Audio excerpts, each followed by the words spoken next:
Oi, pessoal, sejam bem-vindos a mais uma live estudo do Livro dos Médiuns. Eu estou aqui com o Cláudio, com o Rui. Muito obrigado a todos e todos que estão assistindo. Então, Rui, me fale um pouco mais desse item 224.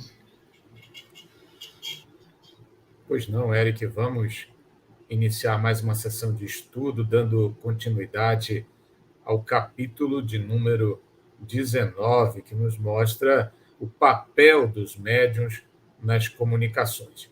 E esse item 224 é a sequência que nos mostra, você pode levantar para o pessoal observar o subtítulo, um pouquinho mais acima, Eric, especificamente quanto à aptidão de certos médiuns para coisas de que nada conhecem, línguas, músicas, desenho, etc. Então, vamos tratar disso especificamente à luz do Livro dos Médiuns, o Manual dos Médiuns e dos Evocadores. Vejamos o texto agora. Item 224.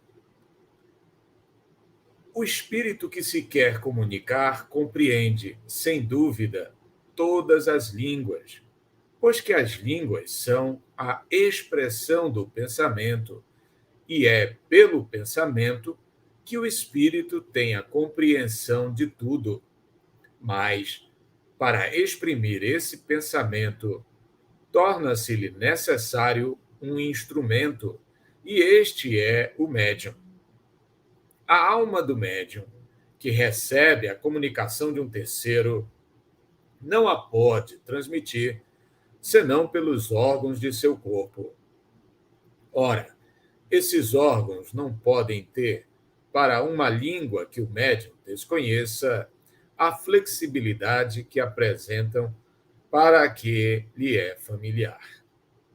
Devemos observar, logo nesta introdução, que o pensamento é a linguagem universal dos espíritos, que antecede qualquer simbologia, qualquer linguagem que se instale a partir do revestimento físico que todos nós temos.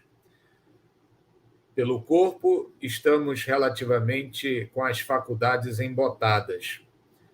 E diante da impossibilidade da manifestação, digamos, direta do pensamento como fonte e, ao mesmo tempo, meio de comunicação, nós nos valemos das diversas línguas, das diversas simbologias que podem expressar, por interposta propriedade ou meio, a ideia que está no pensamento. Mas vejamos aí que é possível abstrair o elemento material e ficarmos só com a via do pensamento. E isso, então, revela para a gente que há uma essência no trânsito das ideias que independe do aprendizado de determinada língua, que independe do aprendizado de determinado sistema simbólico para a comunicação. E ele, nós convencionamos, pensamento.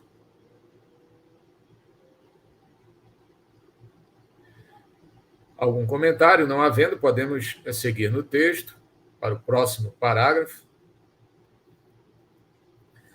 Um médium que apenas saiba o francês poderá acidentalmente dar uma resposta em inglês, por exemplo, se ao espírito aprouver fazê-lo. Porém, os espíritos que já acham muito lenta a linguagem humana, em confronto com a rapidez do pensamento, tanto assim que a abreviam quando podem, se impacientam com a resistência mecânica que encontram. Daí nem sempre o fazerem.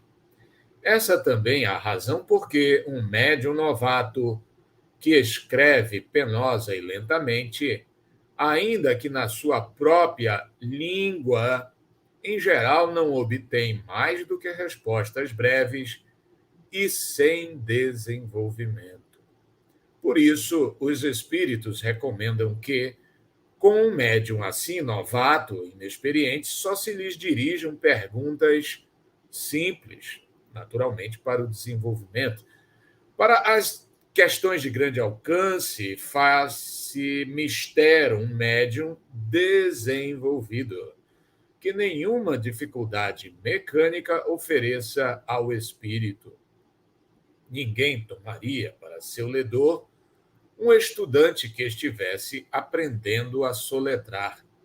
Um bom operário não gosta de servir-se de maus instrumentos.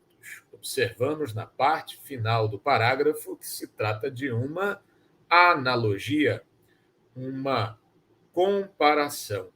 Na verdade, a dificuldade, a resistência não são puramente mecânicos, porque envolvem igualmente o conteúdo intelectual que jaz no espírito do médium e no seu corpo, no seu cérebro, que são, ainda por comparação, uma espécie de instrumento, uma espécie de fio condutor que deve vencer o espírito para transmitir o conteúdo do seu pensamento aos encarnados. Por isso, repetimos, não é, amigos, insistentemente, que o médium, mesmo que já não seja novato, precisa constantemente se dedicar aos estudos, tanto sobre espiritismo como conhecimento de ordem geral, filosófico, científico, porque quanto mais rico o seu conhecimento, o seu vocabulário, inclusive, menos resistência e mais material maleável ele oferece aos desencarnados para que haja com mais facilidade o processo de comunicação mediúnica. Aí tá falando de desenvolvimento, né?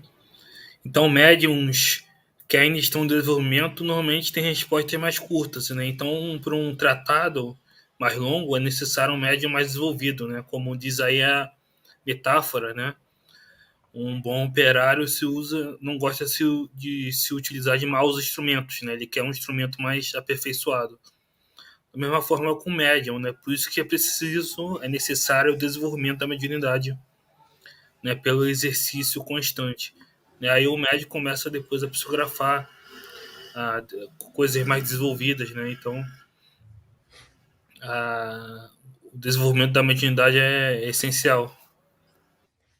Olha, nós entramos aí num grande nó do trabalho mediúnico, independente até do conhecimento doutrinário ou não, do médium em si.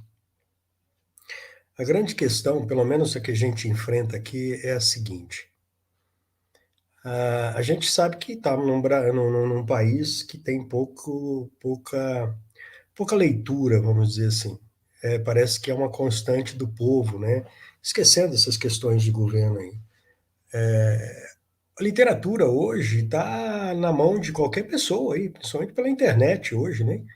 E, infelizmente as pessoas não têm o pendor ou o gosto para a leitura e tal. Então você se encontra numa situação assim. As pessoas com pouca instrução, que têm uma vida mais simples, teoricamente têm um pouco mais de boa vontade porque tem tempo disponível, por exemplo, para participar de um pequeno grupo ou de um centro e tal. As pessoas com um conhecimento mais aprofundado, com diploma, com gosto pela literatura, etc. e tal, ela tem no âmbito da sua vida uma ocupação maior de tempo, seja pela profissão, pelo trabalho, etc. Então a gente vê essas coisas aí, é cultural e é uma questão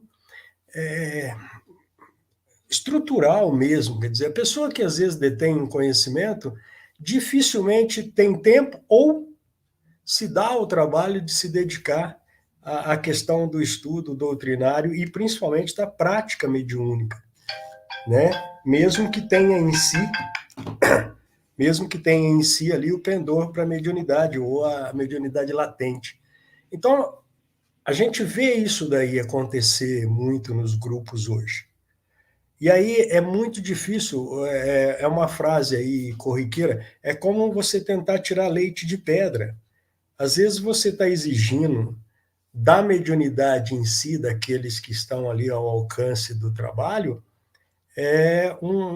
uma questão cultural que não tem.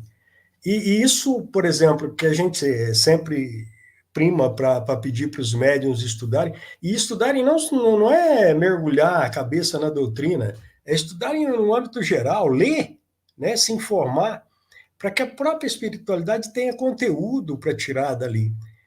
E, infelizmente, isso é muito difícil.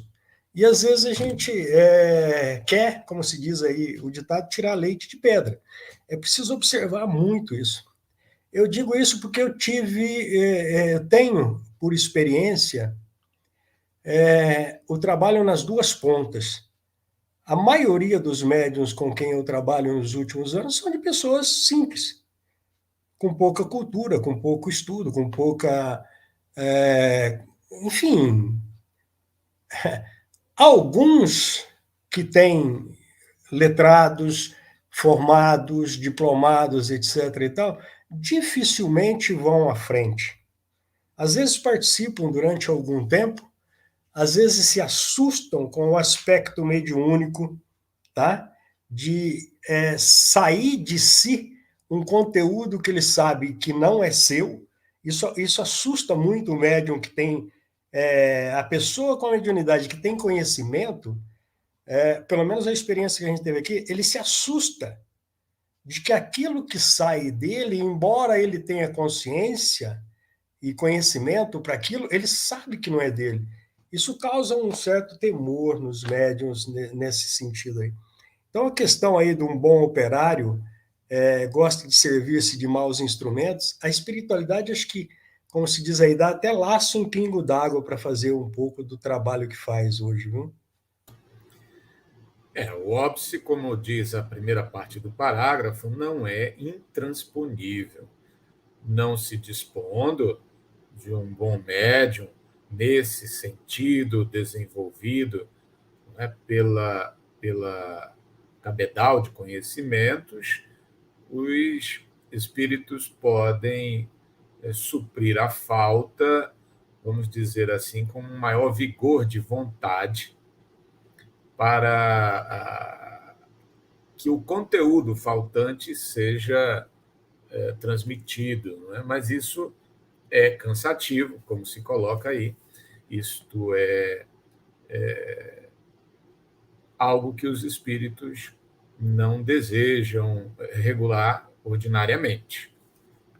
E pode ser motivo da desistência, vamos dizer assim, né, ou da renúncia de mensagens de maior fôlego no tocante a assuntos de alta indagação filosófica pela impossibilidade do meio, né?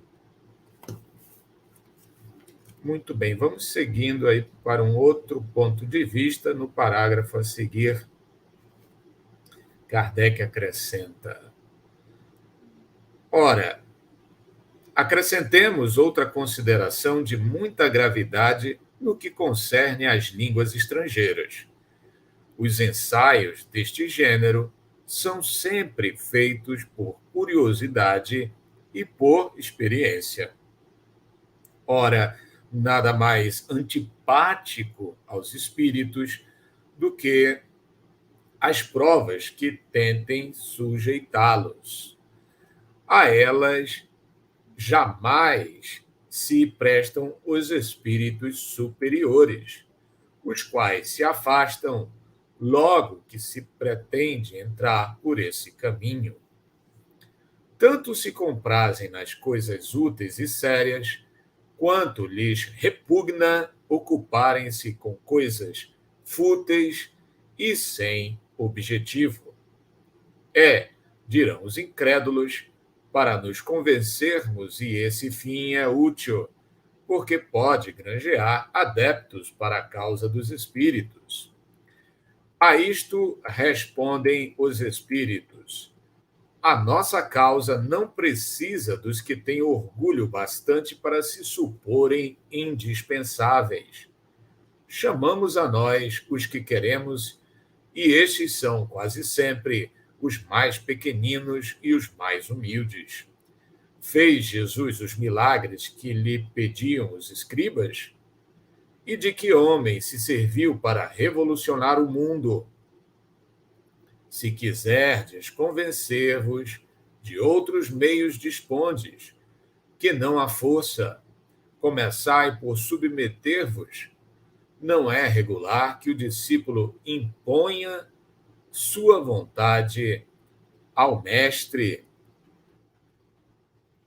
Daí decorre que, salvo algumas exceções, o médium exprime o pensamento dos espíritos pelos meios mecânicos que lhe estão à disposição, e também que a expressão desse pensamento pode e deve mesmo, as mais das vezes, ressentir-se da imperfeição de tais meios.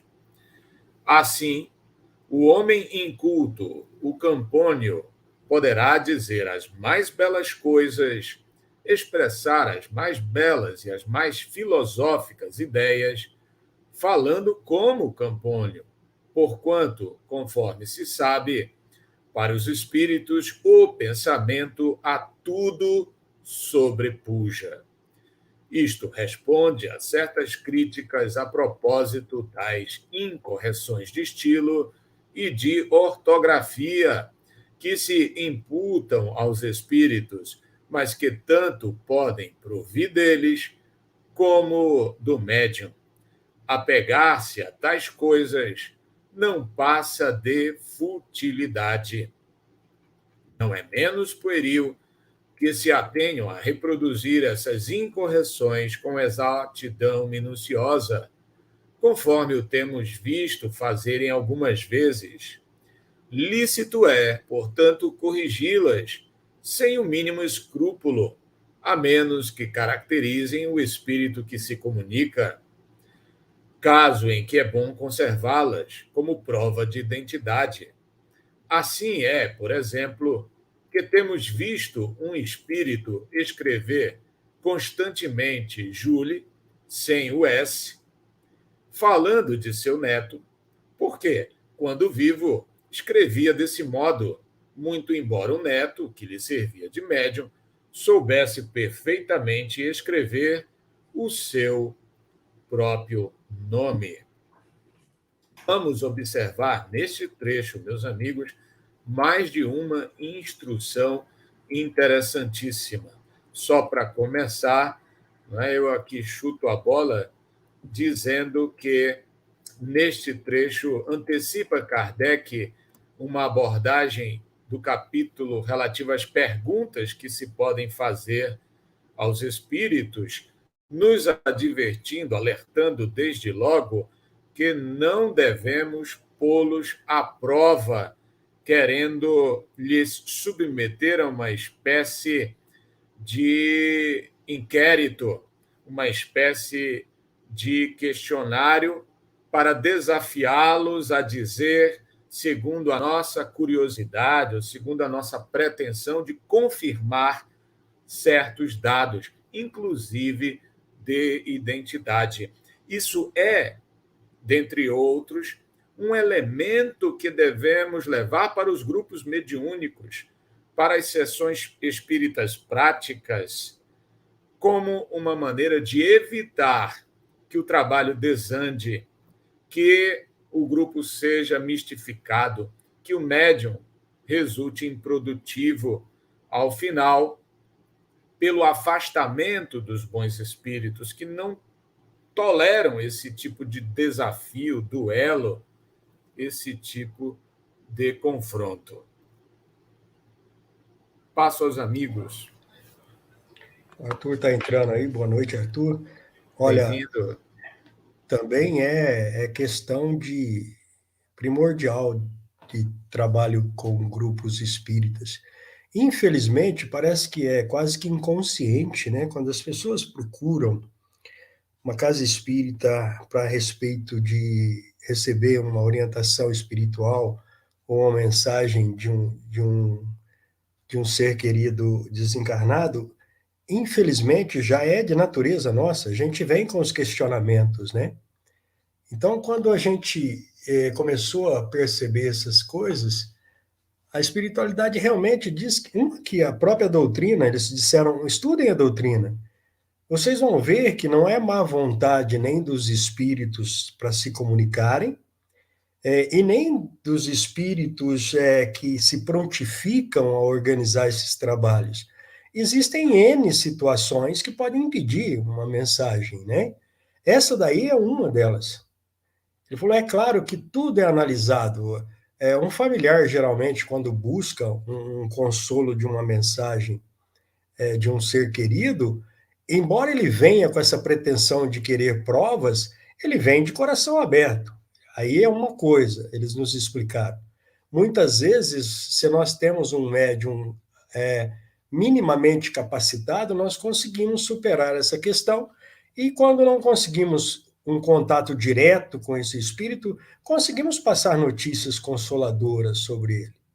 Agora, quando se vem realmente munido ou da curiosidade, ou daquela grande questão que os espíritos são obrigados a mostrar por A mais B e provarem que eles estão ali, que são eles, dificilmente se consegue. E eu falo isso por experiência própria. Eu trabalho com grupos mediúnicos há quase 30 anos. Eu levei mais de 15 anos para receber mensagem de familiares, tá? E vem naturalmente quando há as condições propícias de ambiente, o médium propício, que tudo isso aí são questões que estão bem claras na doutrina, não há mágica nenhuma, há uma mecânica, há um método estabelecido não só por nós, como pela própria espiritualidade, de como, quando, onde se deve e se pode fazer isso. E eles também, embora possam, como diz aí na questão das línguas, só para a gente deixar claro, nós tínhamos um trabalho organizado aqui, na época eu participei, de cirurgias. E uma família japonesa participou, fez um tratamento de uma filha. E a mãe japonesa era japonesa que ela mais nem balbuciava português. Tudo tinha que ser traduzido para ela. E ela veio algumas vezes no atendimento, e uma vez um médium espontaneamente sentou, passou uma mensagem muito grande, 2 ou 3 folhas de sulfite, em português, e avisou que era dirigida à senhora, e no final o médium, com todas essas dificuldades aí, a gente pôde acompanhar, que eu organizava o grupo na época, o médium quase que depois relatou para nós a dor nos pulsos e nos dedos, para ele traçar os caracteres japoneses, assinando em japonês característico a mensagem. Foi lida e traduzida para essa senhora, e quando se deu o papel para ela ler a assinatura, ela veio às lágrimas, porque aquela escrita era da família dela e era de um sobrinho há muito tempo falecido no Japão. Então, é uma das coisas que a gente vê. Infelizmente, a gente viu o fato antes de estudar a doutrina. Depois, quando a gente estudou a doutrina, é que a gente foi descobrir, por exemplo, que o médium não tinha aptidão para traçar caracteres japoneses. Mesmo que o pensamento do espírito chegasse ao médium, como chegou uma bela uma mensagem confortadora para essa anciã japonesa, ele queria deixar um termo ali natural, com a característica, tanto é que essa senhora enquadrou essa mensagem da assinatura, e acredito eu que ela é desencarnada já, que há alguns anos que eu não a vejo, ela já era bem de idade já. mas foi uma coisa que emocionou muita gente, e depois a gente foi descobrir, através desse estudo aqui, a dificuldade que essa espiritualidade tem para lidar com essas questões que a gente acha que tem que cair do céu aí, que é mágico. Não é, não. Eu queria chamar a detalhe para um ponto que a gente leu ali, que é a questão da forma versus conteúdo, né? Então, muitas vezes diz ali, né? Às vezes o médium psicografa até de modo inculto, né? Porque não tem os conhecimentos necessários, mas psicografa ideias filosóficas grandiosas, né? Então, o mais importante na mensagem é o conteúdo, não a forma, né? Se a gente estiver lidando com uma poesia, por exemplo, aí a forma vai importar, mas numa mensagem filosófica, o conteúdo, né? O conhecimento que está ali é mais é o mais importante, né? Então, é preciso compreender isso. Muito bem. O Eric se refere a um trecho que está mais abaixo, não é isso, Eric? Ali não está em destaque, mas também pertence a esse mesmo parágrafo, né? Muito bom. E o Arthur chegando agora, quer fazer alguma colocação, meu amigo? Nós estamos aqui examinando neste instante algumas considerações sobre as dificuldades que os espíritos enfrentam para romper as barreiras materiais que da limitação do ser encarnado resultam. Mas diante daquilo que o Eric falava, mas sempre com uma condição de sobrepujar pela força do pensamento essas limitações materiais, essas limitações pela falta de conhecimento e de maior estudo que possuem os médiuns em especial. Isso é um sinal de misericórdia divina para assuntos sérios, né? Para uma utilidade moral que nos credencia ao progresso, e as pessoas, às vezes, encaminham tudo isso para o campo da curiosidade e acabam abandonados e mistificados, né?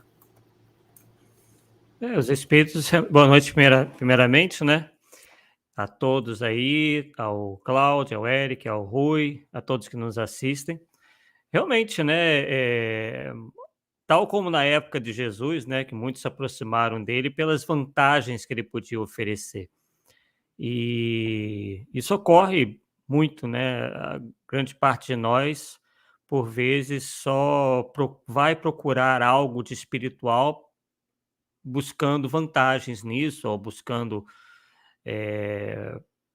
por vezes, como foi dito, apenas uma satisfação de uma curiosidade ou de um interesse egoístico de resolver um problema pessoal e sem, né, oferecer nada em troca, ou só querem saber do, como se diz, né, do venha a nós e ao vosso reino nada. É claro que ninguém é obrigado a chegar no centro espírita e inicialmente fazer algo em benefício ali do centro ou da comunidade. Realmente, alguns vão bastante desesperados pela ausência, pela perda, entre aspas, aí, de um ente querido, então realmente não se encontram em muitas condições psicológicas para oferecerem qualquer tipo de ajuda, né.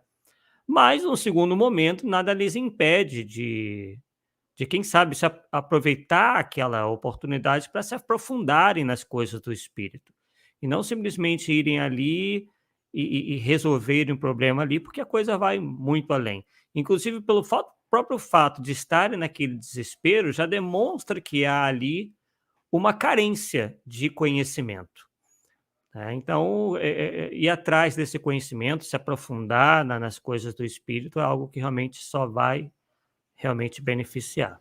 E em relação ao que o Eric muito bem falou, né, de conteúdo e forma, né, o fundo é a forma, é claro que o fundo tem que ser sempre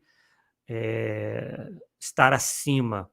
E às vezes alguns espíritos gostam muito de florear, gostam muito de utilizar um palavreado, mas quando você vai ver, realmente não tem conteúdo nenhum ali, não há profundidade nenhuma, apenas uma série de palavras bonitas, quando você vai espremer, não sai nada, né?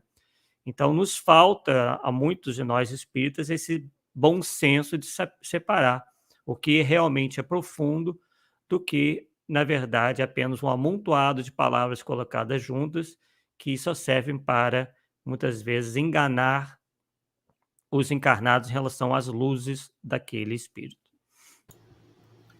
Muito bom, Arthur. Uma coisa é um estilo literário, bem desenvolvido, né? Rico de palavras, vamos dizer, enfáticas. Outra coisa é a prolixia, né?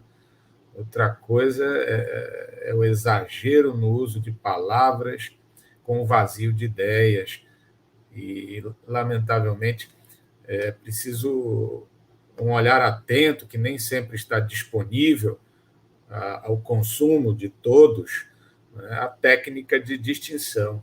Então, nós conhecemos vários casos de espíritos que, se utilizando da forma poética, por exemplo, não é, colocam coisas assim que são ululantes, são vazias, não dizem nada, mas as pessoas ficam como que hipnotizadas, ficam como que sensibilizadas, né, pelo estilo poético, pelas palavras brandas, emotivas usadas. Né? Se isso daí fosse só uma questão realmente de gosto, estava tudo resolvido. Né? O problema é que nós vimos que isto serve, em muitos casos, de armadilha de espíritos impostores e pseudo-sábios que querem dominar, impor suas doutrinas e subjugar médiuns e grupos. Muito bem, um outro aspecto aqui, pegando ainda a linha que o Eric iniciou de forma versus conteúdo, consiste em saber como podemos nos conduzir melhor para não agir com preconceito em relação a médiuns, como o Cláudio disse, de perfil simples que apareçam, que nos levem a, de repente, negligenciar, quando, por seu intermédio, numa correspondente linguagem simples, imperfeita, defeituosa, se comuniquem espíritos sábios, espíritos superiores. Não é? Como nós devemos analisar este tipo de médium, né, para não incorrermos no risco de sermos preconceituosos ou meramente desatentos em relação ao que venha por seu intermédio.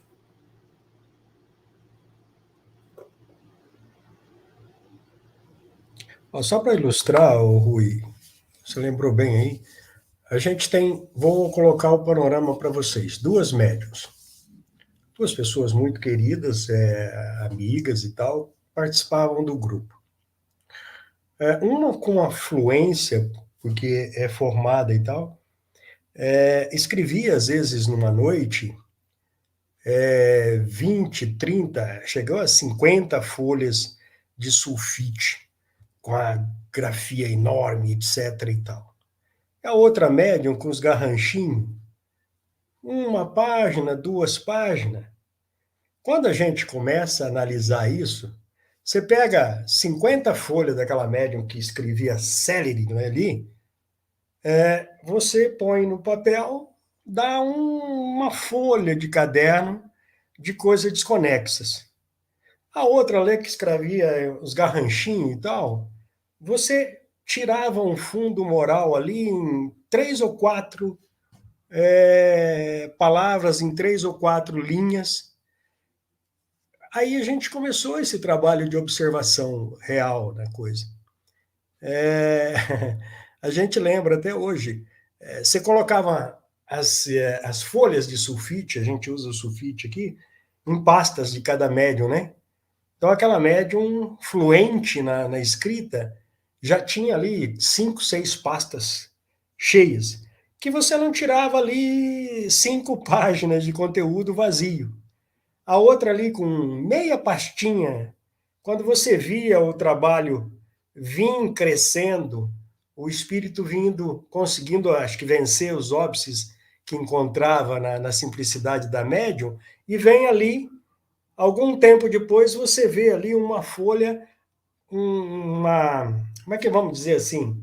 Um conselho fraterno, uma observação moral ali que servia para todos ali indistintamente. Então a gente teve essa experiência também e tem que ter muito cuidado mesmo. A gente tende a ter uma certa ojeriza,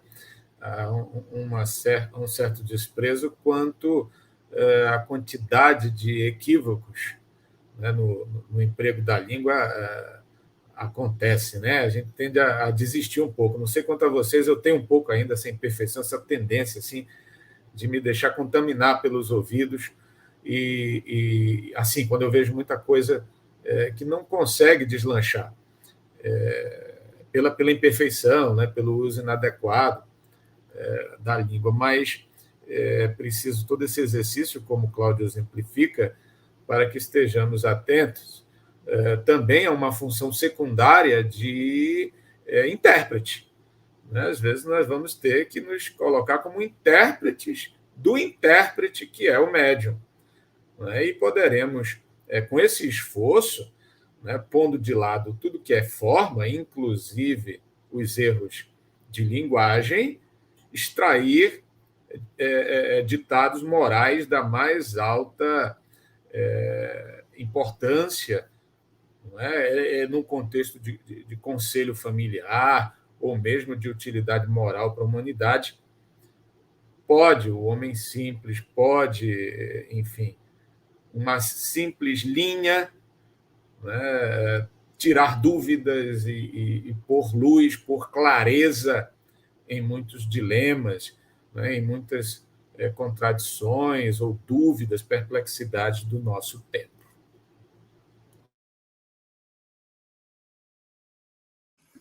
Quando que você está discutindo, né, como que se pode analisar o trabalho de um médium, há várias situações, né? Uma dessas é essa que o Cláudio apontou muito bem, em que a quantidade não necessariamente indica qualidade, né? Então, às vezes, nós temos qualidade em poucas mensagens e nenhuma qualidade em muitas.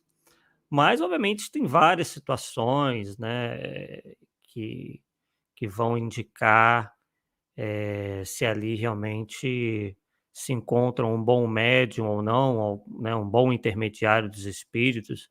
Tem que se analisar realmente a questão sobre vários aspectos, inclusive a própria o esforço de moralização do médium, de aperfeiçoamento, até mesmo em relação aos próprios estudos, né, o esforço que ele faz, o desinteresse que ele possui, né?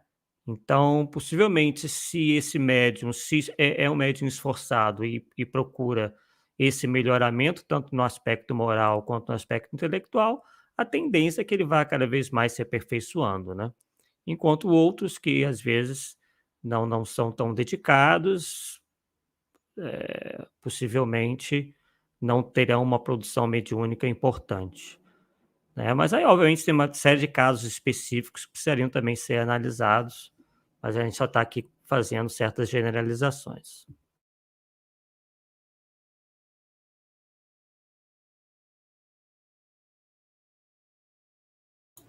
Eu insisto no ponto, né? Porque Kardec coloca neste parágrafo que devemos, sem nenhum tipo de temor, corrigir determinados textos, né? Refazê-los, se conseguirmos visualizar qual a ideia, o pensamento de fundo que se intentou transmitir, ainda que de forma defeituosa.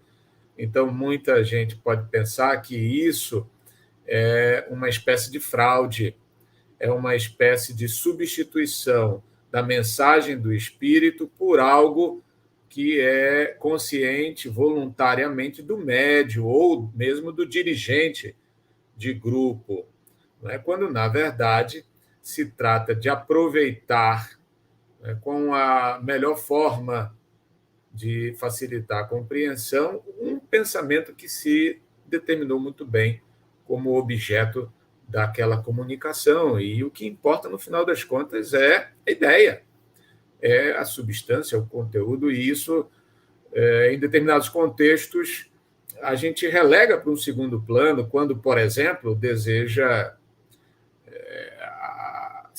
assegurar-se quanto à identidade de um espírito familiar. Isso fica para um segundo plano quando se deseja obter algo pronto e acabado em termos de ciência e de filosofia. Então, devemos, em contraponto, observar que tanto o médium quanto os participantes, o dialogador, o dirigente de grupo, não devem ser absolutamente passivos em relação àquilo que recebam, caso haja, então, algo de formal a corrigir e a melhorar.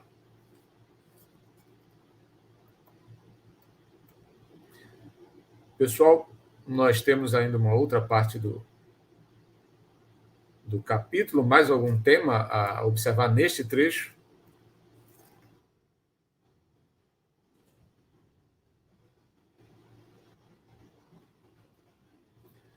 Item 225, dissertação de um espírito sobre o papel dos médiuns, pode ser?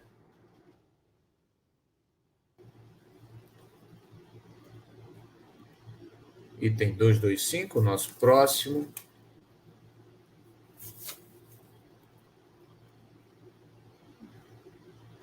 Eu vou colocando, enquanto eu coloco, realmente essa questão do médium ter realmente um papel importante nas comunicações, né? Item 225 Aqui. do mesmo capítulo. 225. Aqui. Sigamos. A dissertação que se segue, dada espontaneamente por um espírito superior, que se revelou mediante comunicações de ordem elevadíssima, resume, de modo claro e completo, a questão do papel do médium. Então, abre aspas, vamos lá. Qualquer que seja a natureza dos médiuns escreventes, quer mecânicos ou semimecânicos, quer simplesmente intuitivos, não variam essencialmente os nossos processos de comunicação com eles. De fato, nós nos comunicamos com os espíritos encarnados dos médiuns da mesma forma que com os espíritos propriamente ditos, tão só pela irradiação do nosso pensamento.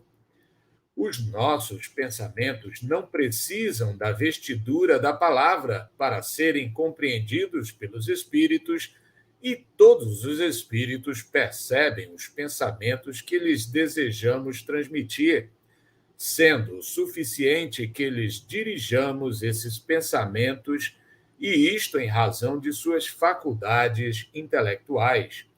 Quer dizer que tal pensamento, tais ou quais espíritos o podem compreender em virtude do adiantamento deles, ao passo que, para tais outros, por não despertarem nenhuma lembrança, nenhum conhecimento que lhes dormitem no fundo do coração ou do cérebro, esses mesmos pensamentos não lhes são perceptíveis.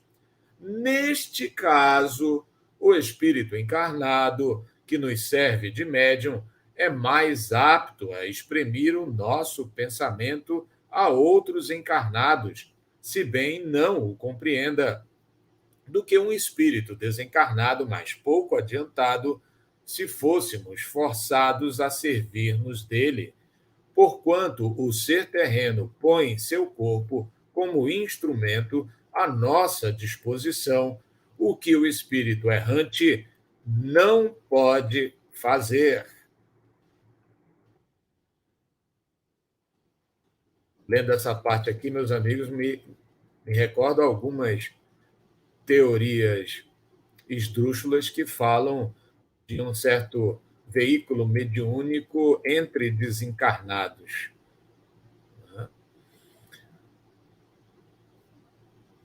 Assim, quando encontramos em um médium o cérebro povoado de conhecimentos adquiridos na sua vida atual e o seu espírito rico de conhecimentos latentes, obtidos em vidas anteriores, de natureza a nos facilitarem as comunicações, dele, de preferência, nos servimos, porque com ele o fenômeno da comunicação se nos torna muito mais fácil do que com um médium de inteligência limitada e de escassos conhecimentos anteriormente adquiridos. Vamos fazer-nos compreensíveis por meio de algumas explicações claras e precisas. Um médium cuja inteligência atual ou anterior se ache desenvolvida, o nosso pensamento se comunica instantaneamente de espírito a espírito, por uma faculdade peculiar à essência mesma do espírito. Nesse caso, encontramos no cérebro do médium os elementos próprios a dar ao nosso pensamento a vestidura da palavra que lhe corresponda, e isto quer o médium seja intuitivo, quer semi-mecânico ou inteiramente mecânico.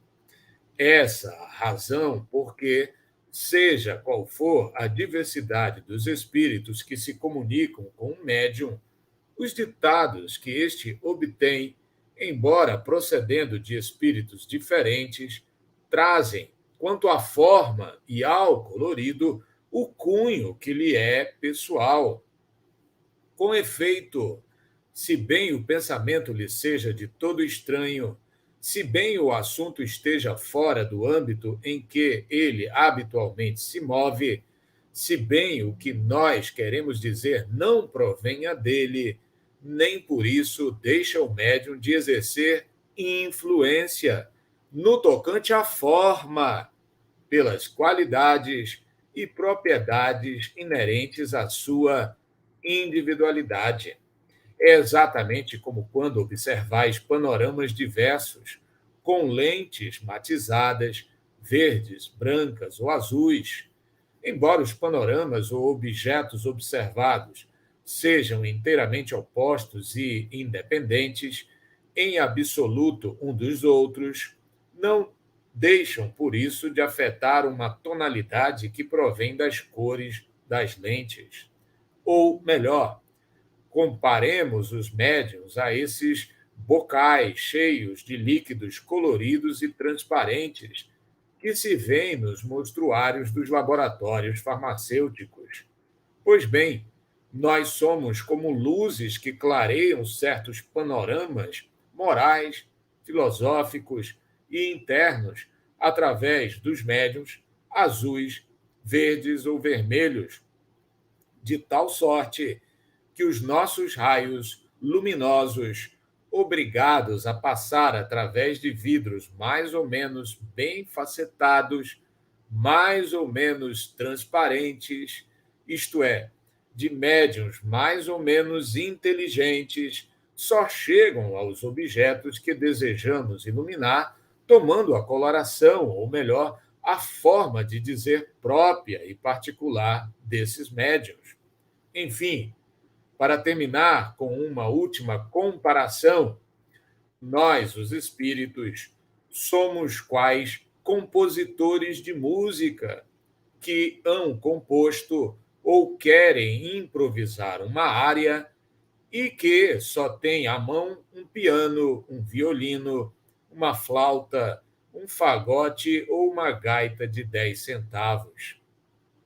É incontestável que, com o piano, o violino ou a flauta, executaremos a nossa composição de modo muito compreensível para os ouvintes. Se bem sejam muito diferentes uns dos outros os sons produzidos pelo piano, pelo fagote ou pela clarineta, nem por isso ela deixará de ser idêntica em qualquer desses instrumentos. Abstração feita dos matizes do som ou timbre. Mas se só tivermos à nossa disposição uma gaita de 10 centavos, aí está para nós a dificuldade. Efetivamente, quando somos obrigados a servir-nos de médiuns pouco adiantados, muito mais longo e penoso se torna o nosso trabalho, porque nos vemos forçados a lançar mão de formas incompletas, o que é para nós uma complicação, pois somos constrangidos a decompor os nossos pensamentos e a ditar palavra por palavra, letra por letra, constituindo isso uma fadiga e um aborrecimento, assim como um entrave real à presteza e ao desenvolvimento das nossas manifestações.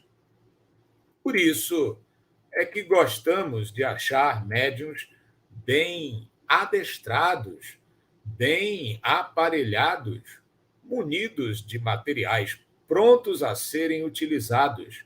Numa palavra, bons instrumentos, porque então o nosso perispírito, atuando sobre o daquele a quem mediunizamos, nada mais tem que fazer senão impulsionar a mão que nos serve de lapiseira ou caneta, enquanto que, com os médiuns insuficientes, somos obrigados a um trabalho análogo ao que temos quando nos comunicamos mediante pancadas, isto é, formando letra por letra, palavra por palavra, cada uma das frases que traduzem os pensamentos que vos queiramos transmitir.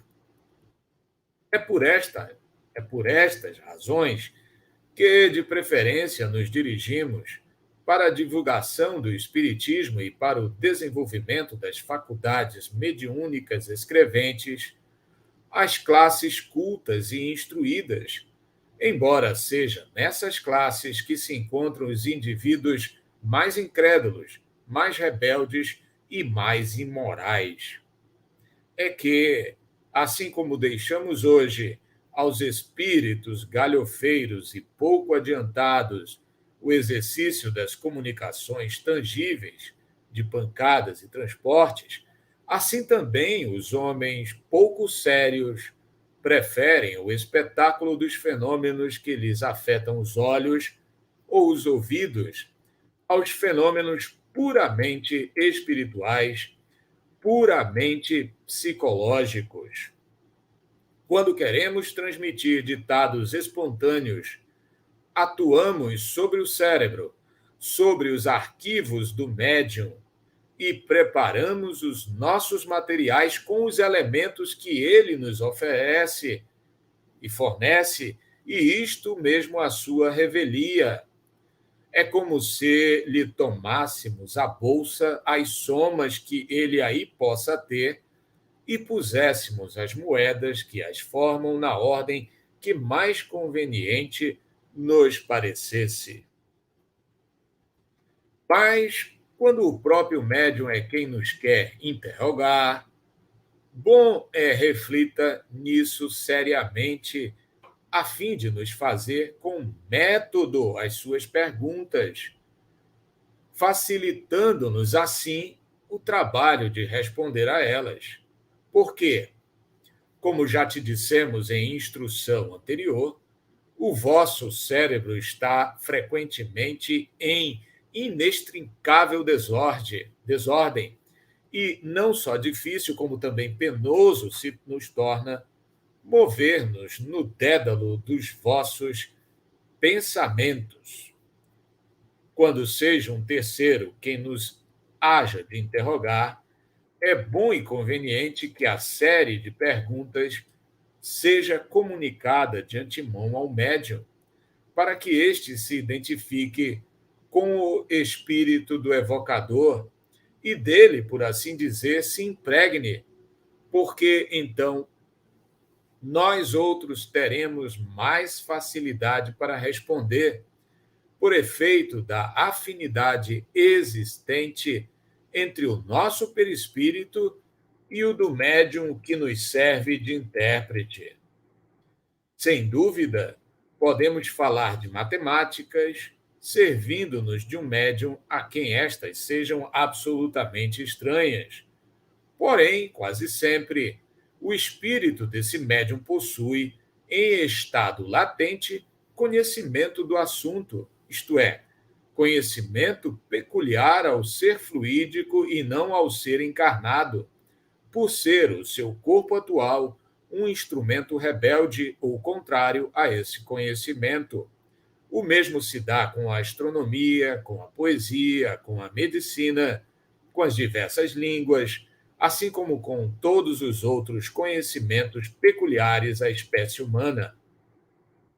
Finalmente, ainda temos como meio penoso de elaboração, para ser usado com médiuns completamente estranhos ao assunto de que se trate, o da reunião das letras e das palavras, uma a uma, como em tipografia. Conforme acima dissemos, os espíritos não precisam vestir seus pensamentos. Eles os percebem e transmitem reciprocamente pelo só fato de os pensamentos existirem neles. Os seres corpóreos, ao contrário, só podem perceber os pensamentos quando revestidos, enquanto que a letra, a palavra, o substantivo, o verbo, a frase, em suma, vos são necessários para perceberdes, mesmo mentalmente, as ideias. Nenhuma forma visível ou tangível nos é necessária a nós. Assinam os espíritos superiores Erasto e Timóteo. Para finalizar, nota de Kardec. Esta análise do papel dos médiuns e dos processos pelos quais os espíritos se comunicam é tão clara quanto lógica. Dela decorre, como princípio, que o espírito aure não as suas ideias, porém, os materiais de que necessita para exprimi-las no cérebro do médium, e que quanto mais rico em materiais for esse cérebro, tanto mais fácil será a comunicação. Quando o espírito se exprime no idioma familiar ao médium, encontra neste inteiramente formadas palavras necessárias ao revestimento da ideia. Se o faz numa língua estranha ao médium, não encontra neste as palavras, mas apenas as letras. Por isso é que o espírito se vê obrigado a ditar, por assim dizer, letra a letra, tal qual como quem quisesse fazer que escrevesse alemão uma pessoa que desse idioma não conhecesse uma só palavra. Se o médium é analfabeto, nem mesmo as letras fornece ao espírito. Preciso se torna a este conduzir-lhe a mão, como se faz a uma criança que começa a aprender. Ainda maior dificuldade a vencer encontra aí o espírito. Estes fenômenos, pois, são possíveis e há deles numerosos exemplos. Compreende-se, no entanto, que semelhante maneira de proceder pouco apropriada se mostra para comunicações extensas e rápidas, e que os espíritos hão de preferir os instrumentos de manejo mais fácil, ou, como eles dizem, os médiuns bem aparelhados do ponto de vista deles. Se os que reclamam esses fenômenos como meio de se convencerem estudassem previamente a teoria, haviam de saber em que condições excepcionais eles se produzem. Ponto final. Excelente, né? É interessante ressaltar nessa questão no colorido do médium, né? O médium é um instrumento e, como até usou a analogia de Kardec, metáfora, né? É como se o mesmo espírito pudesse tocar a mesma música, ora num piano, ora numa flauta, né? e vai ser a mesma música, mas de forma diferente, porque o médium dá o colorido, né? Então,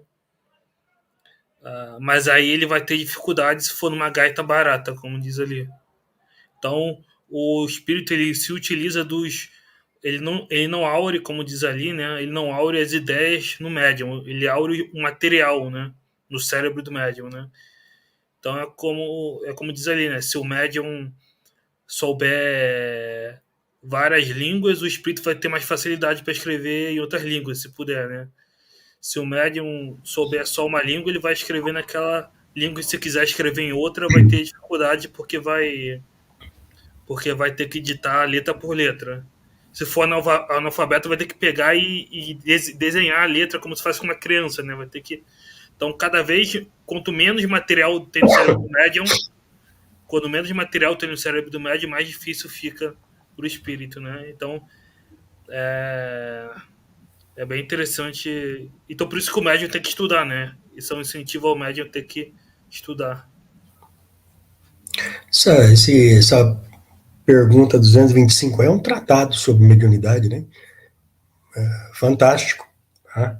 Só para pontear rápido aqui, eu trabalho com uma médium aí, minha filha, e a minha filha tem um conhecimento de colegial, né? Depois casou, trabalhar e não seguiu estudos. E tem cultura muito limitada. Então, hoje, por exemplo, depois dos primeiros óbices de acreditar ou não no fenômeno mediúnico que perpassa por ela sempre brinca com a gente. Ah, só pode ser dos espíritos, porque eu nunca conseguiria raciocinar desse jeito aí. Então, é mais ou menos isso daí. E todas essas nuances aí, né? Do médium. A gente já comentou aqui algumas vezes de um médium de inspiração que a gente tem aqui, que tem uma formação cultural fantástica. E ele escreve uma belíssima mensagem moral ali, como se estivesse brincando. Por quê? Eles explicaram para nós, porque eles têm todo o conteúdo para retirar. Eles só irradiam para ele a ideia. E o resto é feito por ele tranquilamente. E assim vai. É um belíssimo tratado de mediunidade essa pergunta e essa resposta. E a mensagem final, portanto, é que realmente todo aquele que deseja ser médium ostensivo, né, que procure seguir essas lições aí, procure sempre aperfeiçoamento para que se torne um instrumento mais maleável na mão dos espíritos. Esse ditado é tão rico que podemos revisitá-lo na nossa próxima sessão de estudo tranquilamente para refletir o que ele nos traz aí de precioso e que pode passar despercebido numa leitura mais rápida. Excelente, excelente. Teve aqui o Ednelson perguntou sobre questões da fim da Umbanda. A Shirley perguntou se o Cláudio já teve problema com algum espírito que se recusou a deixar de ser médium. Com algum médium, né? Já isso aí às vezes é recorrente, mas é uma boa conversa ao pé do ouvido, como se diz, resolve isso tranquilamente. Né? Enfim, mas é isso, pessoal. Então a gente se vê na próxima sexta. Então até a próxima. Até a próxima.